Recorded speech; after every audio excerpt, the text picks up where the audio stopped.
बिस्मिल्लाहिर्रहमानिर्रहीम। अस्सलाम वालेकुम स्टूडेंट्स, मैं हूं हसान फरीद, आपका फिजिक्स टीचर। स्टूडेंट्स, आज हमारा आर्टिकल है parallel and series combination of resistors. ये parallel and series combination of resistors आप लोग 10th क्लास में भी पढ़कर आए हैं, तो आज हम इनको रिव्यू करेंगे और बहुत सी नई बातें भी सीखेंगे इन कॉम्बिनेशंस में। तो आइए स्टूडेंट्स स्टार्ट करते हैं आज का लेक्चर। स्टूडेंट्स, जो पॉइंट मैंने डिस्कस करने हैं वो सारे पॉइंट्स मैंने आप लोगों के सामने लिख लिए हैं। अभी तक आप लोगों ने देखा कि मैं जब भी बैटरी की बात करता हूं तो बैटरी के साथ एक रेजिस्टर जोड़ता हूं। एक रेजिस्टर को पढ़ना बहुत आसान है, इसमें से कितना करंट गुजर रहा है बड़ी आसानी से मालूम हो सकता है, इसको कितना पोटेंशियल मिल रहा होगा वो भी बड़ी आसानी से मालूम हो सकता है। क्योंकि एक ही रेजिस्टर है तो बैटरी के पास जितने वोल्ट्स होंगे, बैटरी सारे के सारे वोल्ट्स जो है वो उस रेजिस्टर को ही देगी। तो इसका मतलब अगर बैटरी 10 वोल्ट की है और रेजिस्टर के गिर्द भी आप वोल्ट मीटर लगाकर चेक करें तो आपको पता चलेगा कि उसको भी 10 वोल्ट्स ही मिल रहे हैं। इसका मतलब सिंगल रेजिस्टर को स्टडी करना तो बहुत आसान था, लेकिन क्वेश्चन ये है कि अगर हमारे पास एक से ज्यादा रेजिस्टर्स हों तो उनको किस तरह से स्टडी किया जाए। तो एक से ज्यादा रेजिस्टर्स हों तो उनको जोड़ने के भी कई तरीके हैं। आप 3 रेजिस्टर्स को इस तरह भी जोड़ सकते हैं, आप 3 रेजिस्टर्स को इस तरह से भी जोड़ सकते हैं बैटरी के साथ, और आप 3 रेजिस्टर्स को बैटरी के साथ इस तरह भी जोड़ सकते हैं। तो स्टूडेंट्स, इसी तरह से 4 रेजिस्टर्स होंगे तो कॉम्प्लेक्स केस और होता जाएगा। तो फिर हमें यहां पर डिस्कस करना पड़ेगा कि रेजिस्टर्स को जोड़ने के कितने तरीके हैं और उन तरीकों में क्या क्या कॉमन बातें हैं और क्या क्या डिफरेंसेस हैं। तो यही हम जानेंगे आज के लेक्चर में स्टूडेंट। सबसे पहले हम देखते हैं सीरीज कॉम्बिनेशन। तो हम लोगों ने देखा कि रेजिस्टर को जोड़ने के 2 तरीके हैं, सीरीज कॉम्बिनेशन और पैरेलल कॉम्बिनेशन। सीरीज कॉम्बिनेशन क्या होता है जरा देखिए। अगर मेरे पास 3 रेजिस्टर्स हो स्टूडेंट्स और मैं इन 3 रेजिस्टर्स को कुछ इस तरह से जोड़ूं कि एक रेजिस्टर का जो एंड पॉइंट है उसी से दूसरे रेजिस्टर का स्टार्टिंग पॉइंट कनेक्ट कर दूं, इसी तरह से दूसरे का जो एंड पॉइंट है उससे तीसरे का स्टार्टिंग पॉइंट कनेक्ट कर दूं और फिर इनके साथ बैटरी अटैच करूं, तो मैं कहूंगा ये तीनों रेजिस्टर्स जो हैं सीरीज में जुड़े हुए हैं। बिल्कुल ऐसे ही डायग्राम मैंने आप लोगों के सामने यहां पर बनाई। तो ये हमारी बैटरी है और ये तीनों रेजिस्टर्स जो है इस तरह से जुड़े हुए हैं। इस कनेक्शन को हम कैसे डिफाइन करेंगे, ये मैंने कैसे जोड़ा हुआ है, इसके लिए आप लोगों ने वर्ड याद रखना है कि इस कनेक्शन में हम क्या करते हैं। कनेक्शन डायग्राम तो पता चल गई। इस कनेक्शन में हम क्या करते हैं, resistors are connected end to end, end to end, यानी कि यहां ये खत्म हो रहा है तो उससे आगे वो शुरू हो रहा है, यहां ये खत्म हो रहा है और उससे आगे वो शुरू हुआ है। एंड टू एंड हम लोगों ने उन्हें जोड़ा हुआ है। तो ऐसा जो है कॉम्बिनेशन, इसे हम कहते हैं सीरीज कॉम्बिनेशन। आइए जरा स्टूडेंट्स देखते हैं हमारे पास पैरेलल कॉम्बिनेशन क्या होता है। तो स्टूडेंट्स, वही 3 रेजिस्टर्स हैं फिर से मेरे पास। अब मैं इन 3 रेजिस्टर्स को कुछ इस तरह से जोड़ रहा हूं कि इन सब का स्टार्टिंग पॉइंट कॉमन कर रहा हूं और इन सब का एंडिंग पॉइंट भी कॉमन कर रहा हूं, यानी कि मैंने इनको एक कॉमन पॉइंट से ज्वाइन कर दिया, कनेक्ट कर दिया।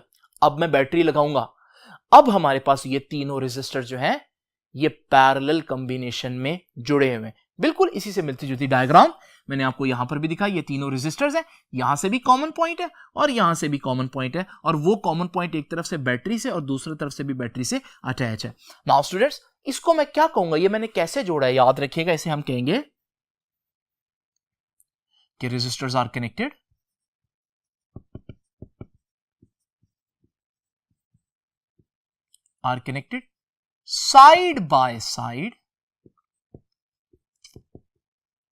side by side and join to a common point। ठीक है जी, तो उनको एक कॉमन पॉइंट से ज्वाइन कर देंगे और उस कॉमन पॉइंट पर बैटरी लगाएंगे। नाउ स्टूडेंट्स, बच्चे क्या समझते हैं, बच्चे कहते हैं कि यार पैरेलल कॉम्बिनेशन का मतलब है पैरेलल पड़े हों रेजिस्टर्स। तो जब भी उन्हें पैरेलल रेजिस्टर्स नजर आते हैं बच्चे फौरन से उसको पैरेलल कॉम्बिनेशन समझ लेते हैं। आइए इस एग्जांपल को जरा देखते हैं। ये 3 रेजिस्टर्स है मेरे पास, मैं इन तीनों रेजिस्टर्स को कुछ इस तरह से जोड़ रहा हूं। मैं पूछता हूं ये कौन सा कॉम्बिनेशन है, बच्चे कहते हैं कि सर ये तो पैरेलल कॉम्बिनेशन है क्योंकि तीनों रेजिस्टर्स एक दूसरे के पैरेलल जुड़े हुए हैं। लेकिन अगर आप इसको थोड़ा सा रीअरेंज करें, स्ट्रेच करें, तो आपको पता चलेगा कि यार एक्चुअली में ये रेजिस्टर तो सीरीज में है। हाँ, वो लग ऐसे रहा था जैसे पैरेलल है, लेकिन आपने उनकी जो डायरेक्शन है उसको नहीं देखना, आपने उनके कनेक्शंस को देखना है। तो कनेक्शन अगर हम देखें तो वो तो सीरीज बन रहा है, तो हम कहेंगे ये सीरीज कॉम्बिनेशन ही है। तो ये जो पैरेलल का वर्ड है, ये वो मैथमेटिक्स वाला पैरेलल नहीं है कि रेजिस्टर पैरेलल पड़े होंगे तभी हम उसको पैरेलल बोलेंगे। अब ये देख लीजिए, ये मेरे पास दो रेजिस्टर्स हैं। अब ये दो रेजिस्टर्स मैथमेटिक्स के लिहाज से पैरेलल नहीं है एक दूसरे के, लेकिन दोनों का स्टार्टिंग पॉइंट देखें कॉमन बन रहा है और एंडिंग पॉइंट देखें कॉमन बन रहा है, तो ये पैरेलल है। तो सम टाइम दिखने में चीजें पैरेलल नहीं होती, लेकिन फिजिक्स में वो पैरेलल कॉम्बिनेशन में आ रही होती है, और दिखने में रेजिस्टर्स पैरेलल कॉम्बिनेशन में जुड़े हुए लगते हैं, लेकिन वो एक्चुअली में पैरेलल में नहीं होते। तो इसलिए स्टूडेंट्स जरा आप लोगों ने क्रिटिकली देखना है कि जो सर्किट आपको दिया जा रहा है वो एक्चुअली में पैरेलल है या सीरीज है, सिर्फ देखकर नहीं बल्कि आपने उसको एनालाइज करना है। नाउ स्टूडेंट्स, ये तो हो गया कनेक्शन कि हम लोगों ने किस तरह से कनेक्ट करना है। आइए जरा देखते हैं नेक्स्ट बात, पोटेंशियल डिफरेंस इस केस में और पोटेंशियल डिफरेंस इस केस में क्या होगा। जरा देखिए स्टूडेंट्स, बड़ी ही सिंपल सी बात है। आपने जो बैटरी लगाई है वो V वोल्ट्स की है, 10 वोल्ट हो सकते हैं, 12 वोल्ट हो सकते हैं, 15 वोल्ट, जितने मर्जी की बैटरी आप लगा दें। अब ये वोल्टेज जो है 10 वोल्ट, अगर तो मेरे पास ये बैटरी 10 वोल्ट की होती और इसके साथ एक ही रेजिस्टर लगा होता, तो आप लोगों को मालूम है जब मैं रेजिस्टर के गिर्द देखता तो उस रेजिस्टर को भी 10 वोल्ट मिल रहे होते, यानी कि बैटरी ने अपना पूरा पोटेंशियल एक ही रेजिस्टर को दे दिया। लेकिन जरा इमेजिन करें, अगर मेरे पास दो रेजिस्टर हों, बिल्कुल एक जैसे दो रेजिस्टर होंगे, तो अब बैटरी ने दोनों को पोटेंशियल देना है, तो बैटरी अपना पोटेंशियल डिवाइड कर देगी। यानी कि बैटरी के पास 10 वोल्ट है, तो बैटरी एक रेजिस्टर को 5 वोल्ट और दूसरे को भी 5 वोल्ट देगी। जब मैं देखता हूं एमीटर लगाकर, तो मुझे पता चलता है पहले रेजिस्टर को भी 5 वोल्ट मिल रहे हैं और दूसरे रेजिस्टर को भी 5 वोल्ट ही मिल रहे हैं। यानी कि पोटेंशियल जो बैटरी का है वो रेजिस्टर्स के अक्रॉस डिवाइड हो गया है। हर रेजिस्टर को सेम पोटेंशियल नहीं मिलेगा, हो सकता है किसी को कम मिले, किसी को ज्यादा। यहां पर सेम इस वजह से मिल रहा है क्योंकि अभी तक मैंने जो एग्जांपल लिया उसमें हमारे पास सेम रेजिस्टर है, लेकिन आगे चल के मैं ऐसी एग्जांपल लूंगा जिनमें सेम रेजिस्टर्स नहीं होंगे। तो हम लोगों ने क्या सीखा कि जब आप सीरीज में रेजिस्टर्स को जोड़ते हैं तो फिर बैटरी अपना पोटेंशियल डिवाइड कर देती है, तकसीम कर देती है रेजिस्टर्स के across. Now students, potential difference के बारे में हम लोगों ने क्या सीखा कि potential difference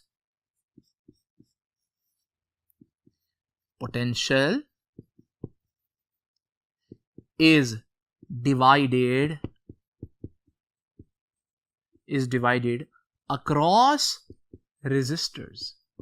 potential difference resistors के अक्रॉस डिवाइड हो जाएगा, तो इसका मतलब सबको जो है वो बैटरी वाला पोटेंशियल अब नहीं मिलेगा। अच्छा स्टूडेंट्स, एक और बहुत इंपॉर्टेंट बात, ये बहुत ध्यान से सुनने वाली बात है। आप लोगों ने देखा ओहम्स लॉ, ओहम्स लॉ में हमारे पास हम कहते हैं कि V is equal to I R. चलिए यहां बता देता हूं, ओहम्स लॉ में हम लोगों ने पढ़ा V is equal to I R, यानी कि वोल्टेज रेजिस्टेंस के प्रोपोर्शनल है। इससे एक बात यहां पर हमें पता चलती है, जरा इमेजिन करें स्टूडेंट्स, मेरे पास ये एक बैटरी है 15 वोल्ट की और इसके साथ दो रेजिस्टर सीरीज में कनेक्ट कर रहा हूं। जरा ध्यान से देखिए, पहला रेजिस्टर जो है उसकी रेजिस्टेंस 10 ओम है और जो दूसरा रेजिस्टर है उसकी रेजिस्टेंस हमारे पास 20 ओम्स है।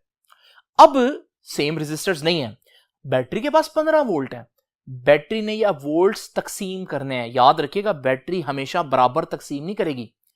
अब बैटरी एक रेजिस्टर को ज्यादा पोटेंशियल देगी और एक को कम। क्वेश्चन ये है किसको ज्यादा और किसको कम। इस क्वेश्चन का आंसर हमें मिल रहा है इस स्टेटमेंट से, जो रेजिस्टर ज्यादा होगा, ज्यादा वैल्यू का होगा, उसको ज्यादा पोटेंशियल मिलेगा और उतनी ही रेशियो में मिलेगा, जितना वो बड़ा है उतना ज्यादा पोटेंशियल। क्या मतलब है, आइए वो मिसाल देखते हैं। ये मेरे पास 15 वोल्ट की बैटरी थी, दो रेजिस्टर्स लगे हुए, एक 10 ओम का और एक 20 ओम का। यानी कि मैं कह सकता हूं ये जो दूसरा रेजिस्टर है इसकी रेजिस्टेंस डबल है, तो बैटरी पोटेंशियल कुछ इस तरह से तकसीम करेगी कि जिसकी रेजिस्टेंस डबल है ना, उसको पोटेंशियल भी दूसरे के मुकाबले में डबल मिले। यानी कि जब मैं चेक करता हूं तो मैंने पहले के गिर्द देखा उसको पोटेंशियल मिला 5 और जब मैंने दूसरे के गिर्द वोल्ट मीटर लगाया तो मैंने देखा उसको पोटेंशियल मिला 10। यानी कि बैटरी ने अपने 15 वोल्ट किस तरह से तकसीम किए, जिसकी रेजिस्टेंस कम थी उसको कम वोल्ट्स दिए 5 वोल्ट्स और जिसकी रेजिस्टेंस डबल थी उसको 10 वोल्ट्स दिए। तो बैटरी ने अपने 15 वोल्ट 5 और 10 करके डिवाइड कर दिए, तो टोटल सबको कुल मिलाकर 15 ही मिल रहे हैं। लेकिन इस रेजिस्टेंस की, क्योंकि रेजिस्टेंस डबल थी तो उसको पोटेंशियल भी डबल ही मिला। तो आप लोगों ने देखा बैटरी ज्यादा रेजिस्टेंस वाले को ज्यादा फेवर करती है। बिल्कुल ऐसे ही जैसे जो गरीब शख्स हो उसको पैसों की ज्यादा जरूरत होती है ना, तो हम उसको ज्यादा पैसे देते हैं, अमीर लोगों को नहीं देते। बिल्कुल याद रखिएगा, इसी तरह से बैटरी भी जिसकी रेजिस्टेंस ज्यादा है उसको ज्यादा फेवर कर रही है, क्योंकि उसकी रेजिस्टेंस ज्यादा है, उसमें से ज्यादा मुश्किल होगी करंट को गुजरने की।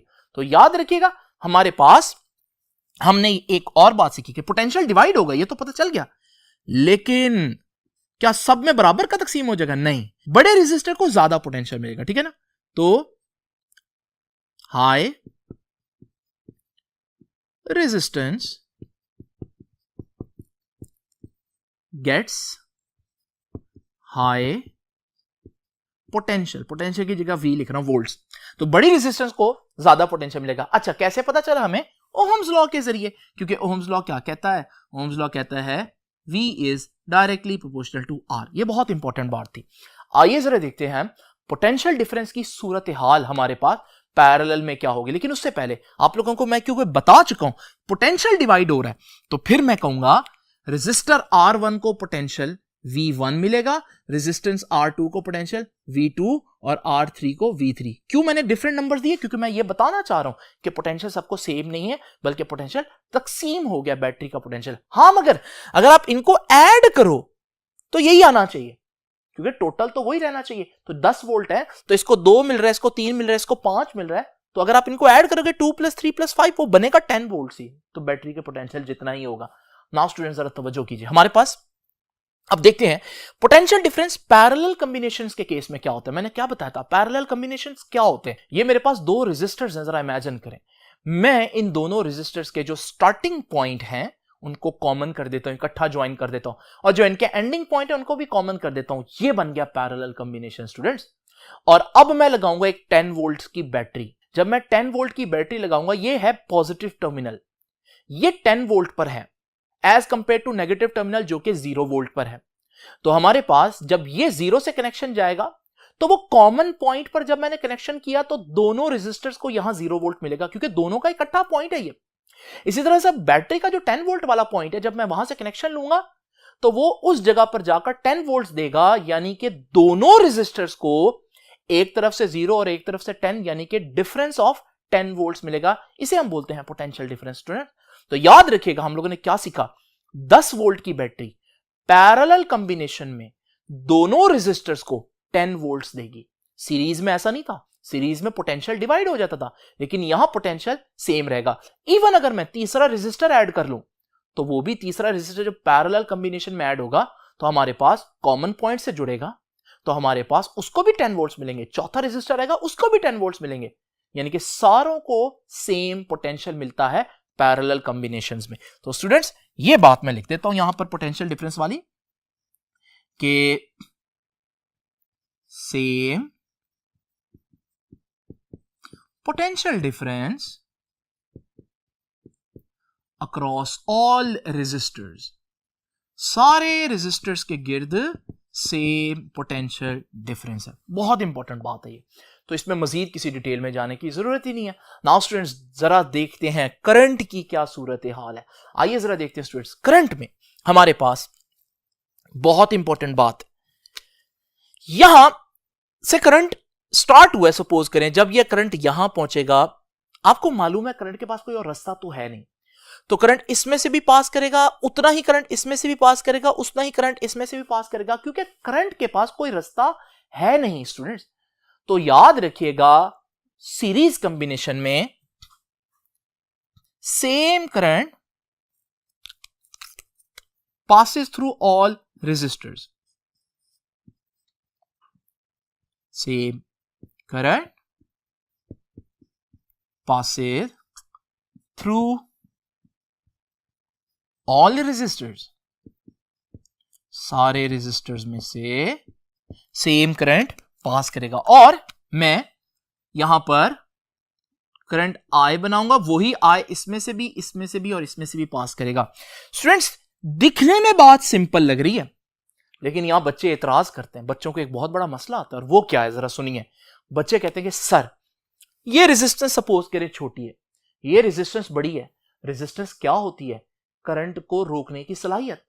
आप कह रहे हैं इस छोटी रेजिस्टेंस में से भी उतना ही करंट पास करेगा और बड़ी रेजिस्टेंस में से भी उतना ही करंट पास करेगा।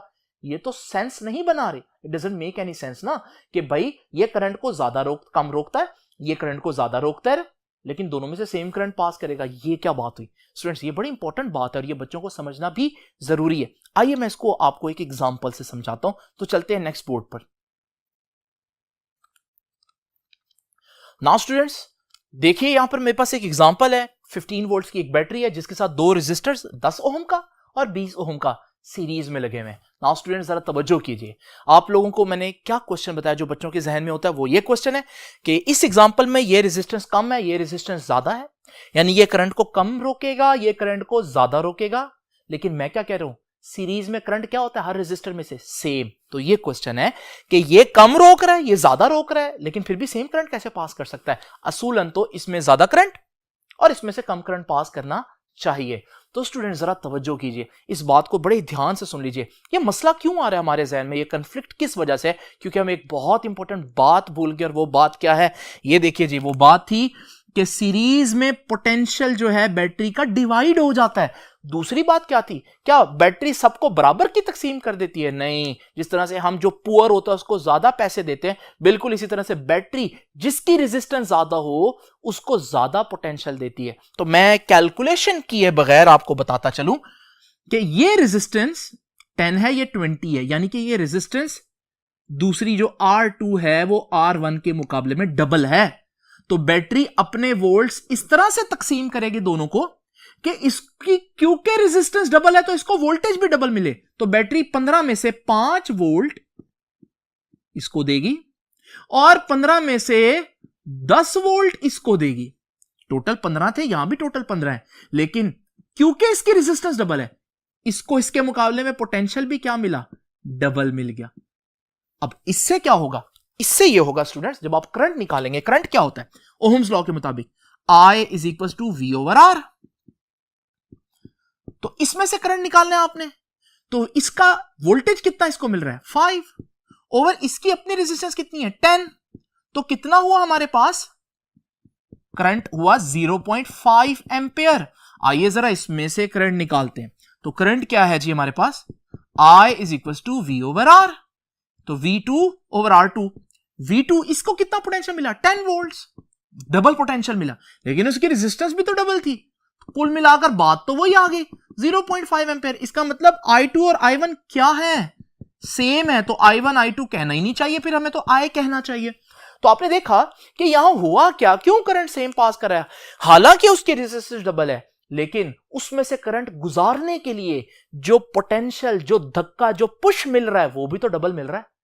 तो यहां मिसाल को यूं समझा जाए कि इमेजिन करें मेरे पास दो रोड्स हैं, एक रोड की फ्रिक्शन जो है वो कम है, F कह देते हैं इसकी फ्रिक्शन को, दूसरा रोड ज्यादा रफ है, उसकी फ्रिक्शन 2F है, डबल है यानी कि फ्रिक्शन। अब मैं दो एक जैसी गाड़ियां रखता हूं और मैं पूछता हूं किस पर गाड़ी स्लो चलेगी? आप फौरन से कहेंगे कि ये जो दूसरा रोड है जिसकी फ्रिक्शन ज्यादा है, यहां गाड़ी स्लो चलेगी। लेकिन जरा इमेजिन करें, अगर मैं दोनों गाड़ियों को एक फोर्स, एक धक्का ना दूं, बल्कि मैं एक गाड़ी पर एक शख्स लगाऊं और दूसरी गाड़ी पर जहां फ्रिक्शन डबल है वहां पर धक्के भी दो लोगों से लगवाऊं, तो अब आप देखेंगे हालांकि वहां फ्रिक्शन ज्यादा है, लेकिन क्योंकि पुश भी डबल हो गई है, फोर्स भी डबल हो गई है, तो आप देखेंगे दोनों गाड़ियां एक ही स्पीड से गुजरेंगी। तो क्योंकि आप सिर्फ फ्रिक्शन को देख रहे होते हैं तो आपको लगता है कि यार इनकी स्पीड चेंज होनी चाहिए, लेकिन फ्रिक्शन के साथ साथ वो फोर्स भी तो इंपॉर्टेंट है ना जो गाड़ी पर लगनी है। तो स्टूडेंट्स आप लोगों ने देखा कि हमारे पास सीरीज में सेम करंट क्यों पास करता है, ये बहुत इंपॉर्टेंट फैक्ट है, इसको आप लोगों ने याद रखना है। आइए चलते हैं वापस अपने लेक्चर की जानिब। तो स्टूडेंट्स ये तो हम लोगों ने देख लिया कि करंट जो है वो सारे सीरीज रेजिस्टर्स में से सेम अमाउंट में पास करता है, लेकिन अब हम देखेंगे करंट का बिहेवियर जब वो पैरेलल कॉम्बिनेशंस में से पास करेगा। तो स्टूडेंट्स जरा तवज्जो कीजिए, जब हमारे पास पैरेलल कॉम्बिनेशन में हम देखते हैं तो आप लोग देखें कि हमारे पास ये जो बैटरी है इसमें से जब करंट आएगा यहां पर, तो करंट के पास रास्ते हैं, करंट का कुछ हिस्सा इधर जाएगा, कुछ हिस्सा इधर और कुछ हिस्सा इधर जाएगा। इसका मतलब करंट डिवाइड हो गया। यहां पर आपने देखा ऑपोजिट चल रही हैं चीजें, यहां पोटेंशियल डिवाइड हुआ था, पोटेंशियल डिवाइड हो जाता है, करंट सेम रहता है, लेकिन वहां हम लोगों ने देखा पोटेंशियल सेम रहता है, लेकिन अब मैंने आपको क्या बताया कि करंट डिवाइड हो जाता है क्योंकि रास्ते हैं डिफरेंट, तो कुछ करंट कहीं से गुजरेगा, कुछ दूसरे रेजिस्टर में से गुजरेगा, तो हमारे पास जितना करंट आ रहा है वो डिवाइड हो जाएगा। तो मैं कह सकता हूं यहां पर सबको पोटेंशियल तो सेम मिलेगा, तो मैं कह सकता हूं पोटेंशियल V है, पोटेंशियल V है, पोटेंशियल V है, लेकिन करंट सब में एक जैसा नहीं पास करेगा, करंट डिवाइड हो जाएगा। I1 इसमें से पास करेगा, I2 इसमें से पास करेगा, I3 इसमें से पास करेगा। तो यहां पोटेंशियल डिवाइड हो गया V1, V2, V3, यहां करंट डिवाइड हो गया I1, I2 और I3। लेकिन यहां से अगर करंट I आ रहा है तो मैं कह सकता हूं जितना करंट यहां आ रहा है I1, I2 और I3 आगे जो जा रहा है वो बराबर किसके होगा? टोटल करंट के। ठीक है जी, तो ये मैं अभी कह देता हूं करंट, पहले मैं लिख दूं करंट के बारे में कि करंट क्या है जी, तो current will be divided, current will be divided. ठीक है जी, तो करंट डिवाइड हो जाएगा। अब हमारे पास क्वेश्चन ये होता है कि क्या सब में से सेम करंट पास करेगा? जिस तरह से आप लोगों ने देखा यहां सबको सेम पोटेंशियल नहीं मिलता, इसी तरह से पैरेलल कॉम्बिनेशन के अंदर सबको सेम करंट भी नहीं मिलता। अच्छा, इसको समझना कोई इतना मुश्किल काम नहीं है। जरा इमेजिन कर लें, ये एक पाइप है जिसमें से कुछ पानी आ रहा है, सपोज करें 5 लीटर, और आगे मैं पाइप लगा देता हूं, 2 ऐसे पाइप लगा देता हूं जिनमें डिफरेंट डायमीटर है। तो एक पतला पाइप है, एक बड़ा पाइप है। तो आप खुद ही सोचें, क्या दोनों पाइप में same quantity of water flow करेगी? नहीं, एक तरफ कम पानी होगा और एक तरफ ज्यादा पानी होगा। तो इसका मतलब सेम क्वांटिटी फ्लो नहीं करेगी जब आगे ब्रांचेस बनती हैं। बिल्कुल ऐसे यहां पर भी होगा। तो स्टूडेंट्स इमेजिन करिए मेरे पास 2 रेजिस्टर्स हैं, एक रेजिस्टर 10 ओम का है और एक 20 ओम का है, यानी कि एक की रेजिस्टेंस ज्यादा है। मैं दोनों को बैटरी के साथ कनेक्ट कर देता हूं। अब जैसे ही कनेक्ट करूंगा तो बैटरी में से सपोज कर लेते हैं करंट निकला 3 एम्पियर्स। अब यह करंट जब इस पॉइंट पर पहुंचेगा इसने डिवाइड हो जाना है। अब आप लोग जानते हैं जब करंट ने डिवाइड होना है तो किस में से ज्यादा करंट गुजरेगा? स्टूडेंट्स याद रखिएगा, ये जो नीचे वाला रेजिस्टर है ये 20 ओम्स का है, और 20 ओम का मतलब है वो ज्यादा रेजिस्टेंस का है, वो करंट को ज्यादा रोकेगा, तो करंट इधर का रुख कम करेगा। जबकि जो ऊपर रेजिस्टेंस है वो कम रेजिस्टेंस है, तो जब रेजिस्टेंस कम होगी वो करंट को कम रेजिस्ट करेगा, तो करंट उसमें से ज्यादा पास करेगा। तो इसका मतलब ये हुआ कि हमारे पास अगर यहां से 3 एम्पियर करंट आ रहा है तो करंट इसी रेशियो में डिस्ट्रीब्यूट हो जाएगा।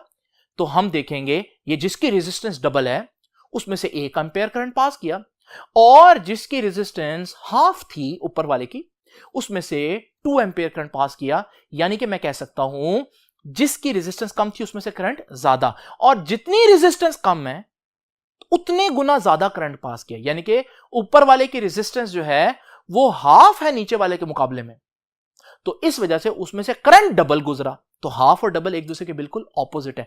यह बात हम याद रखिएगा, हम ओहम्स लॉ से भी वेरीफाई कर सकते हैं। यह मैंने लिखा था अभी ओहम्स लॉ आपके सामने, यहां पर V = IR, इधर लिख देता हूं दोबारा से। तो हम जानते हैं V = IR, तो मैं यहां से कह सकता हूं I = V/R, और करंट और रेजिस्टेंस का रिलेशन देख रहे हैं, इनवर्स है। इसका मतलब जिसकी रेजिस्टेंस कम होगी उसमें से ज्यादा करंट पास करेगा। यही तो अभी मैंने आप लोगों को बताया। तो इसका मतलब याद रखिएगा करंट विल बी डिवाइडेड, तो पता चल गया, लेकिन कैसे डिवाइड होगा याद रखिएगा, मोर current will pass through small resistance, through small resistance.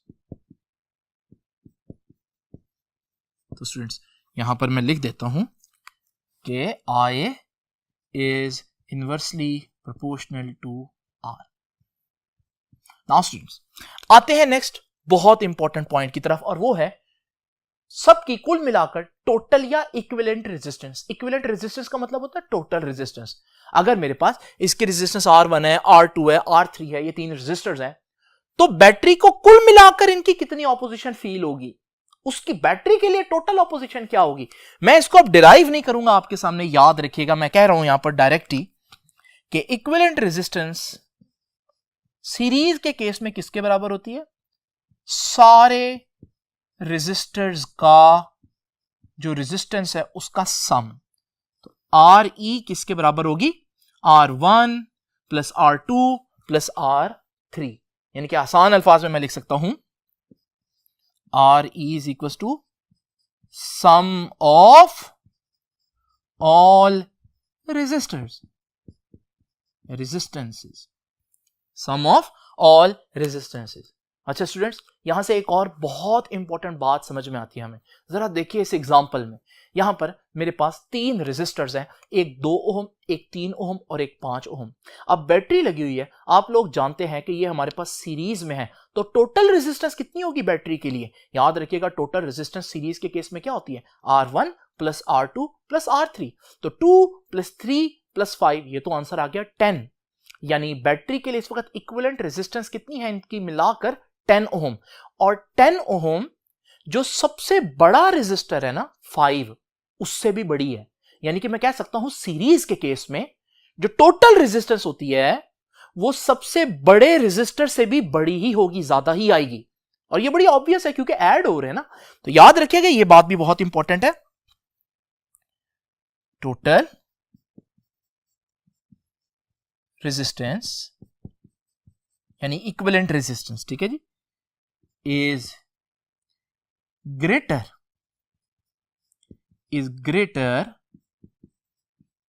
than the greatest resistance, bigger than the biggest resistance भी कह सकते हैं। तो याद रखिएगा जो टोटल रेजिस्टेंस है वो सबसे बड़ी रेजिस्टेंस से भी बड़ी होगी क्योंकि रेजिस्टेंस ऐड हो रही हैं। तो स्टूडेंट्स ये तो हो गया इक्विवेलेंट रेजिस्टेंस सीरीज के केस में। आइए जरा देखते हैं इक्विवेलेंट रेजिस्टेंस पैरेलल के केस में क्या होगा। स्टूडेंट्स उसके लिए हमारे पास फॉर्मूला है, आप लोगों को याद होगा 10th में पढ़ा है। अब मैं डायरेक्ट लिख रहा हूं सिर्फ 1 over R E is equal to 1 over R 1 plus 1 over R 2 plus 1 over R 3। तो ये है हमारे पास इक्विवेलेंट रेजिस्टेंस का फॉर्मूला। 3 रेजिस्टर्स के लिए 4 होंगे तो 1 ओवर आर 4 आ जाएगा। यहां पर बच्चे एक जो है ना प्रॉब्लम करते हैं वो ये है कि वो भूल जाते हैं कि लेफ्ट हैंड साइड पर 1 ओवर आर ही है। तो जब आर ई फाइंड आउट करना है, इक्विवेलेंट रेजिस्टेंस फाइंड आउट करनी है, तो आपने एंड पर इसको भी फ्लिप कर देना है क्योंकि ये 1 ओवर आर ही है। तो जब फ्लिप करेंगे तो ये आर ई बनेगा। नाउ स्टूडेंट जरा तवज्जो से यहां पर बात सुनिए आप लोगों ने। अगर मेरे पास 2 रेजिस्टर्स हो तो हम इस फार्मूले को एक आसान सूरत भी दे सकते हैं। आइए जरा देखते हैं नेक्स्ट बोर्ड पर थोड़ा सा सॉल्यूशन करके। तो स्टूडेंट जरा इमेजिन करें अगर मेरे पास 2 रेजिस्टर्स हो तो इक्विवेलेंट रेजिस्टेंस कैसे निकालेंगे? 1 over R 1 plus 1 over R 2। आइए इसको जरा सॉल्व करते हैं। 1 over R is equal to, आपको पता है एलसीएम लेना पड़ेगा, वो R1 इंटू R2 आ जाएगा और R1 से कैंसिल हुआ तो ऊपर R2 1 से मल्टीप्लाई होगा, ये R2 बन जाएगा। इसी तरह जब इसको देखेंगे हम तो ये R2 से कैंसिल हुआ, R1 ऊपर जाकर 1 से मल्टीप्लाई होगा। तो मैं 1 को पहले लिख देता हूं R1 और बाद में R2 लिख देता हूं और नीचे क्या है R1 R2। नाउ स्टूडेंट ये 1 ओवर आर ई आया है तो आर ई किसके बराबर आएगा? याद है मैंने बोला फ्लिप करने को, तो आर ई बराबर आएगा R1 R2 ऊपर चला जाएगा और R1 प्लस R2 नीचे आ जाएगा। स्टूडेंट्स इस क्वेश्चन से मैंने यह देखा कि पैरेलल के केस में इक्विवेलेंट रेजिस्टेंस 2 रेजिस्टर अगर हो तो आसानी से कैसे निकाली जा सकती है? दोनों को मल्टीप्लाई कर दो, ये क्या आ रहा है ऊपर प्रोडक्ट और नीचे क्या आ रहा है दोनों का सम। तो इसको इस तरह से आसानी से सॉल्व किया जा सकता है। लेकिन मैं फिर बता रहा हूं ये 3 रेजिस्टर्स 4 रेजिस्टर्स के लिए नहीं है, ये सिर्फ 2 रेजिस्टर्स के लिए। तो अगर 2 रेजिस्टर्स हो तो आपको ये सारा प्रोसेस करने की जरूरत ही नहीं है। 2 रेजिस्टर्स के लिए आप दोनों रेजिस्टर्स को मल्टीप्लाई करें, डिवाइड कर दे दोनों रेजिस्टर्स के सम से। तो 2 रेजिस्टर्स के लिए हमारे पास आसान फार्मूला बनता है प्रोडक्ट ओवर सम। मिसाल के तौर पर ये मेरे पास 2 रेजिस्टर्स हैं, एक 2 ओम का है और एक 5 ओम का है। अब एक तरीका क्या है इसको सॉल्व करने का, पूरा एलसीएम वगैरह लेकर करें, लेकिन 2 रेजिस्टर हैं तो मैं ये वाला फॉर्मूला लगा देता हूं, ये वाला। तो ये किसके बराबर है? प्रोडक्ट नीचे सम। प्रोडक्ट क्या है 2 5 10, सम क्या है 2 + 5 7। लो जी यही इसका आंसर आ गया। तो आपने देखा कि हम 1 सेकंड के अंदर इसका आंसर निकाल सकते हैं। तो याद रखिएगा 2 रेजिस्टर्स के लिए यह फॉर्मूला भी चलेगा और आपको पता होना चाहिए। आइए चलते हैं वापस बोर्ड पर। तो यहां पर मैं ये फॉर्मूला भी लिख रहा हूं कि प्रोडक्ट ओवर सम, ये भी बहुत इंपॉर्टेंट बात है। नाउ स्टूडेंट्स, एक और बहुत इंपॉर्टेंट बात जरा देखिए तवज्जो से। यहां मैंने आपको क्या बताया था, यहां मैंने आपको बताया था कि total resistance is greater than the greatest resistance. Total resistance जो है वो हमारे पास सबसे बड़ी रेजिस्टेंस से भी बड़ी होती है। पैरेलल के केस में जब आप कैलकुलेशंस करेंगे तो आपको पता चलेगा कि टोटल रेजिस्टेंस सबसे छोटी रेजिस्टेंस से भी छोटी होती है। तो जरा देखिए, ये बात मैं लिख देता हूं। टोटल रेजिस्टेंस मतलब equivalent resistance, RE is smaller than the smallest resistance, smaller than the smallest resistance. तो इसमें बड़े से बड़े रेजिस्टेंस जो है, सबसे बड़ी रेजिस्टेंस, उससे भी आंसर बड़ा होगा। इसमें सर्किट में जो सबसे छोटी रेजिस्टेंस है उससे भी आंसर छोटा होगा। स्टूडेंट्स, इससे हम इस फैक्ट से बहुत सी चीजें आसान कर सकते हैं। आइए जरा देखते हैं वो क्या चीजें हैं। तो चलते हैं नेक्स्ट बोर्ड पर। नाउ स्टूडेंट्स, आइए इस एग्जांपल को देखते हैं। ये हमारे पास तीन रेजिस्टर्स हैं, R1 2.5, 3.7 और 4.3 ओम। R1, R2 और R3, ये तीन रेजिस्टर्स हैं। कहता है इक्विवेलेंट रेजिस्टेंस निकालें। आपको मालूम है इक्विवेलेंट रेजिस्टेंस निकालने का फॉर्मूला हमारे पास मौजूद है, जो कि बराबर है पैरेलल के केस में। ये सारे पैरेलल जुड़े हुए हैं, ठीक है ना। तो 1/R1 plus 1/R2 plus 1/R3। अब आपको मालूम है पहले हमें इनको डिवाइड करना पड़ेगा, एलसीएम लेना पड़ेगा, फिर फ्लिप करना पड़ेगा। ये सारी चीज मैंने आपको बताई है। लेकिन जरा स्टूडेंट्स इमेजिन करें, अगर यही क्वेश्चन आपको एंटी टेस्ट में आ जाए जहां कैलकुलेटर भी नहीं अलाउ और आपने 1 मिनट से कम टाइम में उस क्वेश्चन को भी सॉल्व करना है, फिर क्या करेंगे? बच्चों से ये नहीं होता। एक्चुअली में यहां पर कैलकुलेशन की नहीं बल्कि कॉन्सेप्ट की जरूरत है। मैंने अभी आप लोगों को एक बड़ी ही इंपॉर्टेंट निशानी बताई पैरेलल कॉम्बिनेशन की, और वो क्या था? पैरेलल कॉम्बिनेशन में टोटल रेजिस्टेंस सबसे छोटी रेजिस्टेंस से भी कम आनी चाहिए। ये एक निशानी मैंने आपको बताई। सबसे छोटी रेजिस्टेंस क्या है? 2.5। इन तीनों में से सबसे छोटी तो ये, तो आंसर इससे भी छोटा आना चाहिए। तो पहला आंसर तो फिर हो ही नहीं सकता, क्योंकि वो तो 5.3 है, इससे बड़ा है। ये भी नहीं हो सकता, ये भी नहीं हो सकता, क्योंकि 3.4 भी उससे बड़ा है।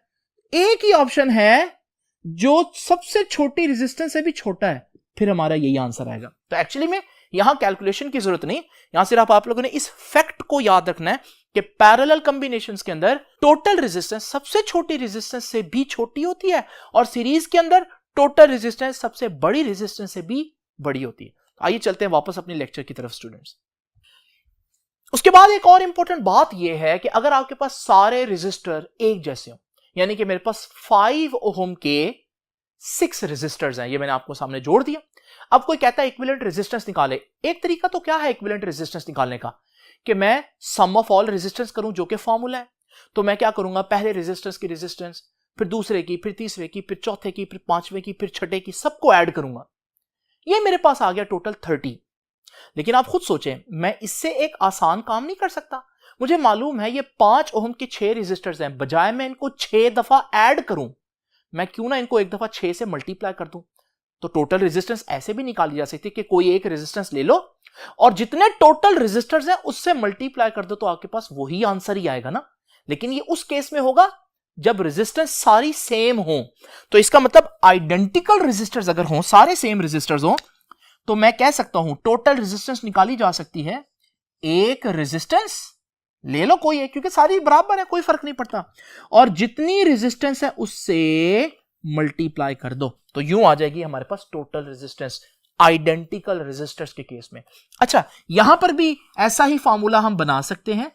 अगर टोटल रेजिस्टेंस आपने निकालनी है और सारे रेजिस्टर सेम है, तो जितने रेजिस्टर्स है उससे मल्टीप्लाई नहीं करना, जितने रेजिस्टेंस है उससे डिवाइड कर देना स्टूडेंट्स। तो ये एक आइडेंटिकल रेजिस्टर्स के लिए और ज्यादा आसान फॉर्मूला मैंने आपको बता दिया, ताकि एमसीक्यूज में आपको कैलकुलेशन तक नौबत ही ना आए, उससे पहले ही आप चीजों को इजीली सॉल्व कर लें। आइए स्टूडेंट्स, अब चलते हैं लास्ट 2 पॉइंट्स की तरफ नेक्स्ट बोर्ड पर। नाउ स्टूडेंट्स, ये पहला पॉइंट अगर आप गौर से देखें तो मैंने लिखा है चेक। चेक का क्या मतलब है?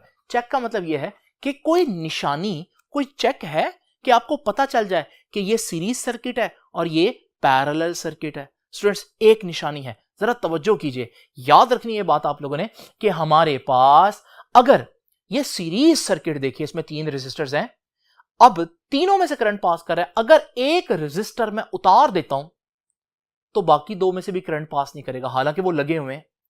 इसका मतलब एक रेजिस्टर अगर हट जाए तो क्योंकि सर्किट ब्रेक हो जाता है, सर्किट ओपन हो जाता है, तो अब करंट बाकियों में से भी पास नहीं करेगा। यह बहुत इंपॉर्टेंट बात है।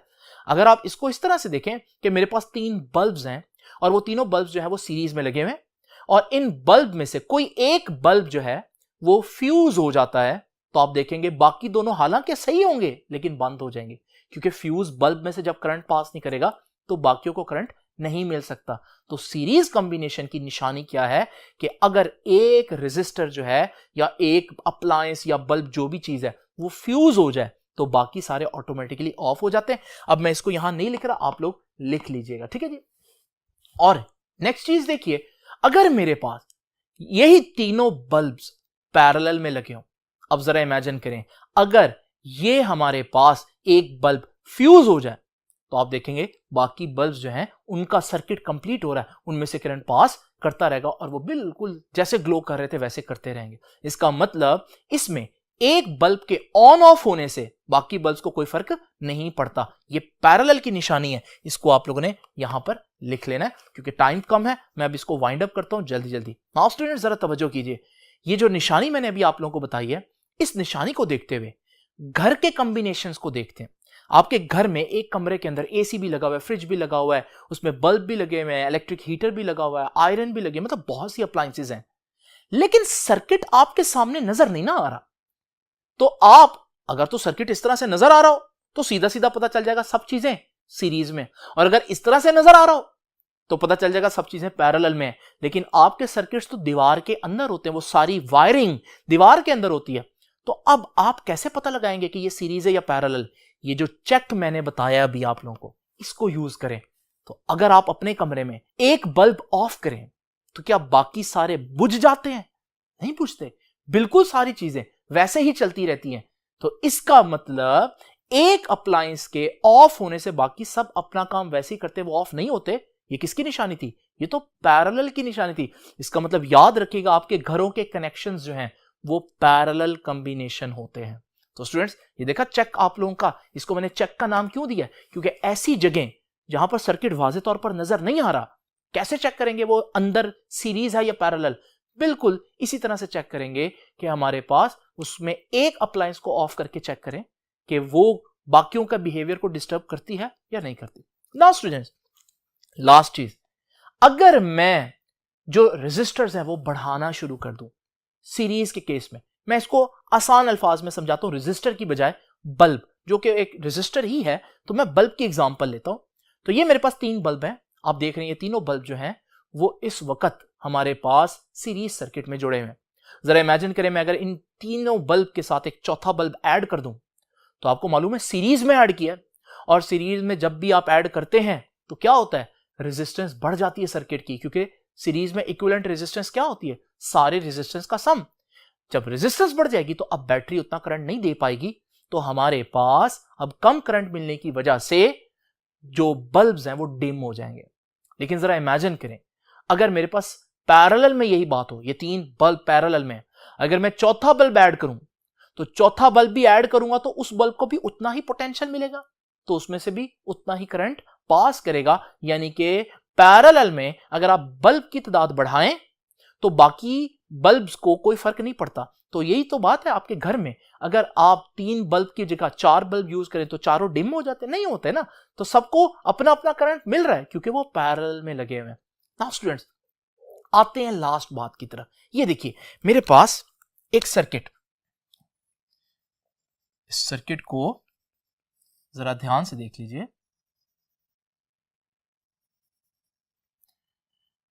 चले, ये एक सर्किट है। अब मैं आपसे पूछता हूं, ये सीरीज में है या पैरेलल में है सारे रेजिस्टेंस? ऐसे सर्किट को हम मिक्स सर्किट कहते हैं। इसमें कहीं कहीं जगहों पर आपको सीरीज भी नजर आएगा, कहीं कहीं जगहों पर आपको पैरेलल भी नजर आएगा। तो मिसाल के तौर पर आप देख रहे हैं, जितना करंट यहां से पास करेगा उतना ही करंट यहां से भी पास करेगा। क्योंकि यहां कोई मजीद जंक्शन तो बन नहीं रहा। तो इसका मतलब यहां से अगर 2 एम्पेयर आया तो वही 2 एम्पेयर इसमें से पास करेगा। ये दोनों एक दूसरे के साथ क्या है, सीरीज में है। तो स्टूडेंट्स, मैं इन दोनों रेजिस्टर्स को सीरीज में, हालांकि दिख नहीं रहे, लेकिन फिर मैं इनको रेजिस्टर्स को सीरीज में बना सकता हूं ऐसे करके, और फिर इनको सॉल्व कर लूंगा और इनकी इक्विवेलेंट रेजिस्टेंस आ जाएगी, उनमें एक रेजिस्टर आ जाएगा। अब ये जो रेजिस्टर आएगा ये नीचे वाले रेजिस्टर के साथ पैरेलल में नजर आ रहा है, फिर मैं इन दोनों को सॉल्व कर लूंगा तो इनमें कुल मिलाकर हमारे पास पैरेलल के फार्मूला लगेंगे और ये रेजिस्टर आ गया, और फिर ये तीनों रेजिस्टर फिर से सीरीज में नजर आ रहे हैं। तो हमारे पास इन तीनों रेजिस्टर पर फिर मैं रेजिस्टेंस सीरीज वाला फार्मूला लगाकर टोटल रेजिस्टेंस मालूम कर लूंगा। तो स्टूडेंट्स, ये इस तरह के सर्किट भी समटाइम्स आ जाते हैं, तो आप लोगों को उसी तरीके से सॉल्व करना है, सीरीज वाले को सीरीज तरह से और पैरेलल वालों को पैरेलल तरीके से आप लोगों ने सॉल्व कर लेना। स्टूडेंट्स, ये था हमारा आज का लेक्चर। आई होप कि आपको पैरेलल और सीरीज कॉम्बिनेशंस में बहुत ज्यादा इंफॉर्मेशन मिली होगी और आपको ये चीजें समझ में भी आई होंगी। आपसे अब इंशाल्लाह मुलाकात होगी नेक्स्ट आर्टिकल में। तब तक के लिए अल्लाह हाफिज।